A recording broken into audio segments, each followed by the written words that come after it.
So today's video is personal and it's about transformation, but not the kind that looks pretty on the outside.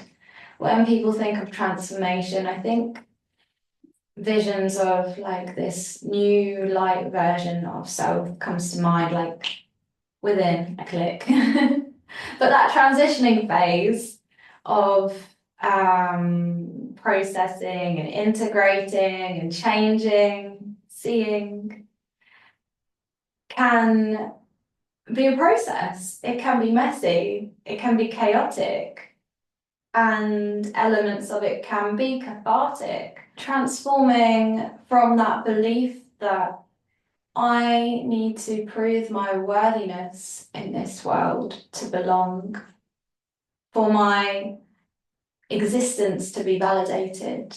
And this comes from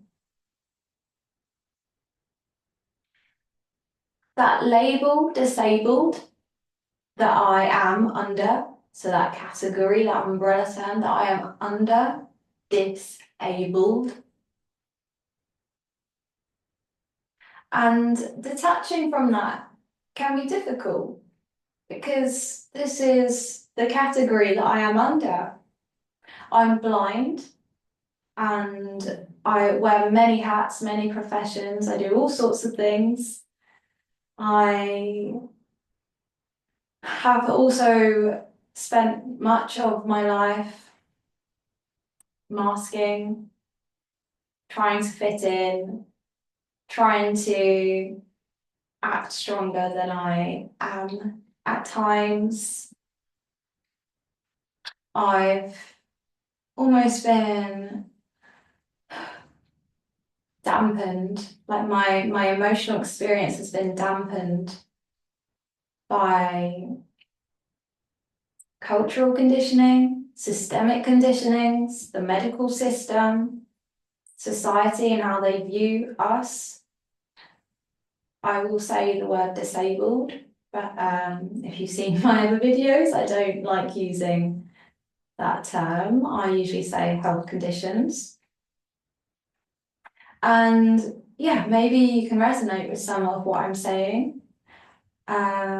Just allow it to ripple in your orbit, see what resonates, take what resonates, leave the rest behind. But yeah, this is a little chat on transitioning out of this or through this phase of believing that I need to prove my worth through my hard work, just to be validated in society, just to exist and feel like I deserve to breathe and live and be.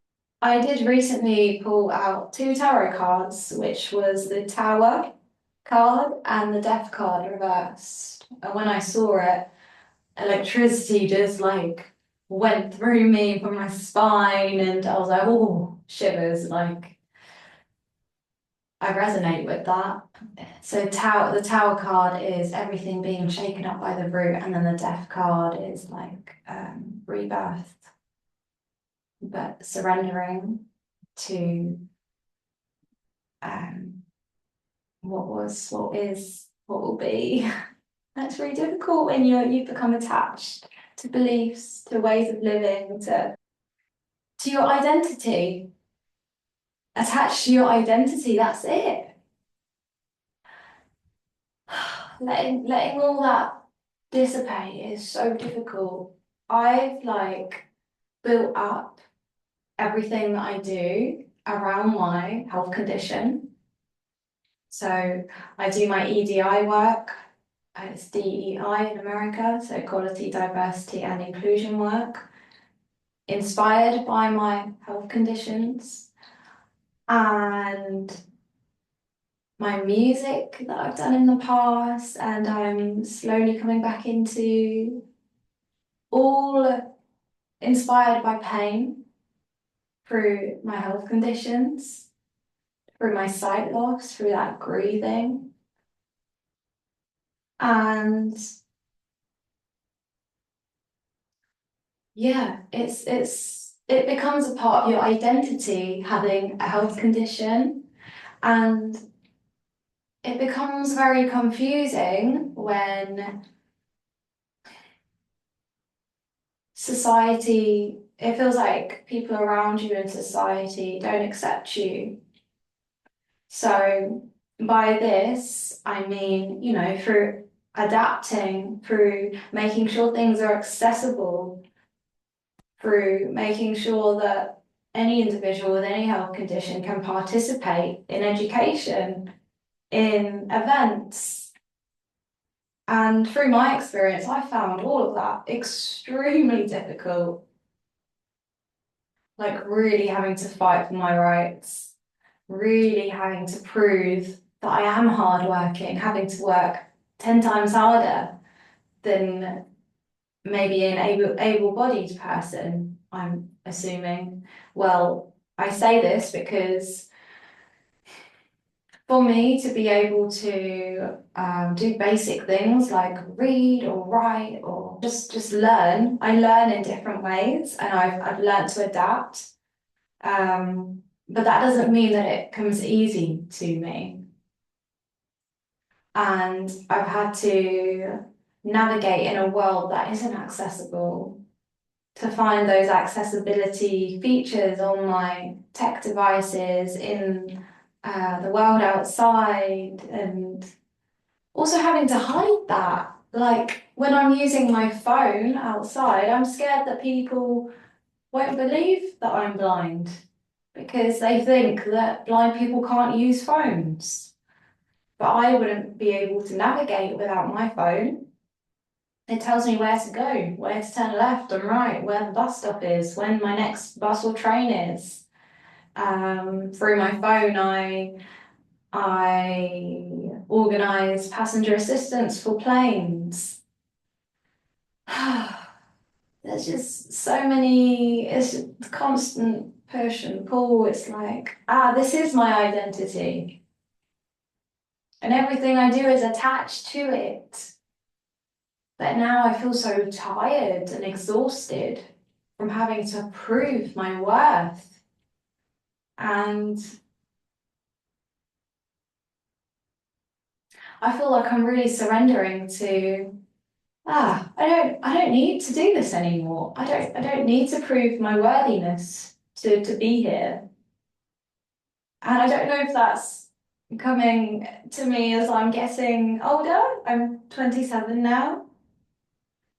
Or yeah, I feel like, that part of me that wants to over explain and justify and all of this, it feels exhausting. Like my system has burnt out from trying to prove that I should be accepted into this world.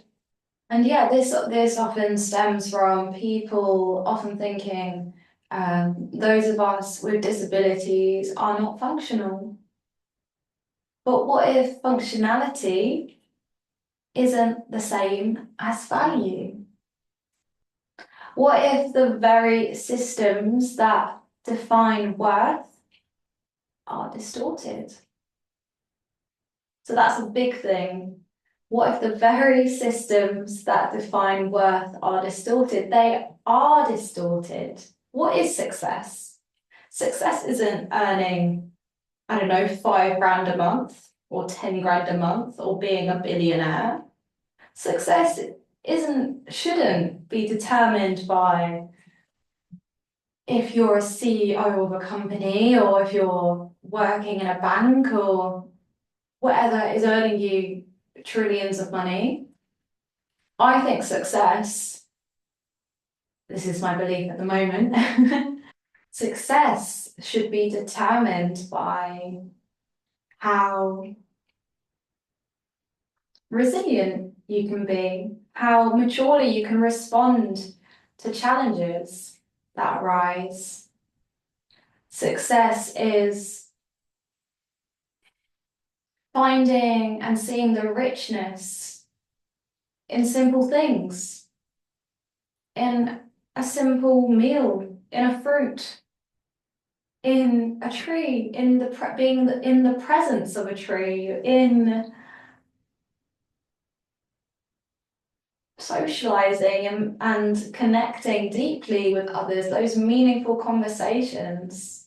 If I can feel balanced within myself and resilient and able to take on challenges and feel strong and able to, if I have that rich mindset of being able to turn things around when negative things or what may seem initially negative at first, if I can turn those things around into something positive, into a lesson, into something that is like an experience that is teaching me something, that is my parameter of success. That's what's going to define my parameter of success. It's not how much money I earn. It's not if I have a huge house, a mansion. It's not if I have a fast car. It's not if I have I don't know, a branded bag or shoes or whatever. All this seems so materialistic and so silly, and I think at the root of it all, success is, being able to maintain those meaningful connections and having those deep conversations and being grateful for those little things. So what have I been working so hard for? I haven't been working hard for money. I haven't been, I don't know, it seems pretty reckless at some points of my reflections over the past few days, few weeks. I've come to a point where I'm like, this is my life. I don't need to fit in. I don't need to mask. I can just be myself. I don't need to prove to anyone. I will spend a whole lifetime and many more lifetimes doing that. If I wanted to feel accepted and seen and heard and a worthy part, a worthy part of society, yeah, that's going to take way longer than a lifetime to prove to every single individual. So why have I set myself on this mission? Why do I feel the need? And yeah, I've just come to a point where I'm like, I'm gonna record this video because I really want to, because I feel like it's helping me reflect, and I know that others will resonate with this. And maybe it will lift some weight off your shoulders as well. So yeah, here's to this transitioning into my next chapter of doing things that I enjoy, that I find fun. It doesn't have to be about survival all the time. It doesn't have to be so rushed and so distressing and frustrating all of the time and stressful. I am here to experience life and the spectrum of emotions and the just exploring and experimenting with art and the world around me, and I feel really excited about that. Of course, I'm still passionate about EDI, about animal rights, about all of the things that I find should be worth fighting for. But there's a quote comes to mind, and it's the gravity of war means nothing to those who are at peace. Now, I'm not talking about the wars that are going on. I'm talking about the conflict, the daily challenges, the life challenges, and the injustice as well, the inequalities. I can spend so much time being sad and distressed and angry, but that is not doing any good to me or to the people around me. And these people who are creating these conflicts and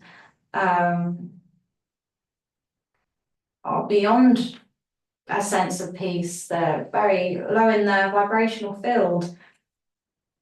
It just shows that they're not at peace, otherwise they wouldn't be spreading that. So I am committed, and this is a real promise to myself, that I am striving to find peace within myself. Not when I do, but because I am at peace. Parts of me, a huge part of me is at peace. When I'm not amplifying that anger and that stress and that frustration, I'm focusing on not amplifying those things, but amplifying peace. So I'm really working through some challenges and seeing, how can I drop into that sense of balance? Where is my anchor? Where is my breath? Where is my feet? And just breathe through it and see if I can create some space before making irrational big decisions. When we're angry, our frontal lobe gets like the blood rushes to our head and blocks this area of reasoning. So yeah, it's never a good decision to make a decision when we're feeling that way. The gravity of war means nothing to those who are at peace, and I'm really striving for that. Being angry at the world around me and sad isn't doing me or the people around me any justice, and it won't create any justice. You know, it's bizarre to me that wars are created in the first place and that people think that they will win by fighting back. Obviously, there's layers to that, there's complications, but please do use what I'm saying as a metaphor for these things that we go through in life, the more sort of daily things. So I'm learning that transformation isn't about becoming more useful, it's about becoming more me. Of course, there's purpose to be found in life, to serve others, to help one another. But I don't think that's my living, breathing identity, like all of the time, just to be useful, to serve. You know, I'm in this world also to live and be me and become more me, find myself a little deeper. And I feel this way of thinking is much more freeing and more rooted and grounded for me. And the word purpose is very loaded as well. Like, I don't know, maybe that's for another video, but I could go into it now. What is our purpose? It's finding, it's not, you know, an end goal destination, and it's not a big thing to complete. Well, it could be a milestone, but what if it was, you know, purpose within all the little things that we do? What if it was, you know, having intentional, mindful conversations with a loved one, or being present when you're on a walk, being present with your pets? What if all of these small moments were purposeful as well? And doesn't that take all that weight off your shoulders? Like, I don't know what I'm doing. I don't know what my purpose is. I don't know how to get there. It feels too big. Well, maybe we should focus on those little things, the simpler things that make up the bigger picture. Yeah, if you're feeling stuck, lost, or like you have to keep proving yourself, this is your reminder that you are enough and you belong. Your beingness is enough. I don't think you need to prove anyone to anything. Just be kind and be more of you. Be authentic. Be kind and move and live and breathe with intention and be open to being more conscious. Be open to finding wealth within the smaller things. It doesn't have to be about money. And be open to witnessing yourself, holding that space for yourself. And maybe like a little exercise could be to just observe, like, what is it that's made me feel so attached to this identity and this purpose and this way of being? And can I be more open? Can I be more willing to find a sense of peace within myself? So I'll be sharing more videos as they arise in my mind, in my life, that like with themes, different themes. But I'd love to know what you thought of this, and if there's any topics that you'd like me to talk about on here as well. And yeah, please don't forget to subscribe, and I would really love to know what you feel about all of this or some of this, if you resonated with anything. But for now, I'll see you in my next video.